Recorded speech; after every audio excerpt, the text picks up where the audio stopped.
par rapport à la thématique, je voudrais dire que ce mot d'utopie est peut-être le mot qui nous a le plus intéressé. Et j'aurais repris une citation de Thierry Papeau qui dit: l'utopie est comme une espérance pour réorienter notre petite planète qui s'affole.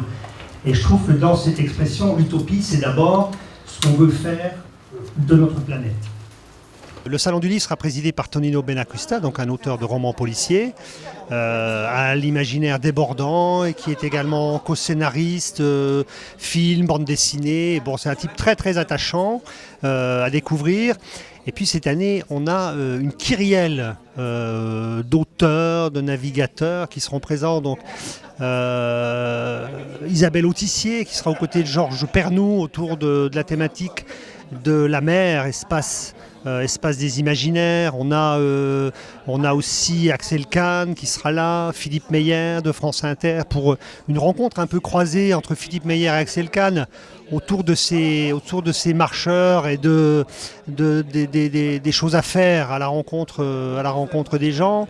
Je pense également à une rencontre entre quelques auteurs à la fois d'imaginaire, je pense à Pierre Bordage, qui est très connu, mais mondialement connu dans le domaine des littératures de l'imaginaire. On a son collègue Pierre Pével, qui posait la question aux adolescents, vous verrez, il tilte tout de suite, aux côtés de Carole Martinez. Donc Carole Martinez, pour qui j'ai un attachement particulier, puisque c'est une jeune romancière qui est venue à Saint-Dié, d'ailleurs, il y a quelques années déjà, et qui là sort un roman qui s'appelle La Terre qui tremble, qui sera un des événements de la rentrée littéraire 2015, qui sera aux côtés donc, de ces deux grands auteurs d'imaginaire, de fantaisie, de science-fiction, et puis François Place, qui est lui un des grands noms de la littérature jeunesse, qui sera à leur côté pour évoquer l'imaginaire, c'est quoi pour un romancier.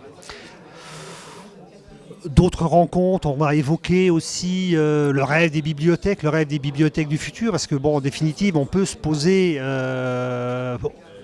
on a décidé, c'est intitulé, poser un regard politique, social et politique, parce qu'en définitive, les bibliothèques, les médiathèques accueillent tous les publics. Comment une bibliothèque, dans 10 ans, va fonctionner avec l'apport du numérique, le livre papier, etc. C'est toutes ces questions-là que nous serons appelés à parler. Voilà, donc 90 éditeurs, des auteurs, de la jeunesse, de la bande dessinée.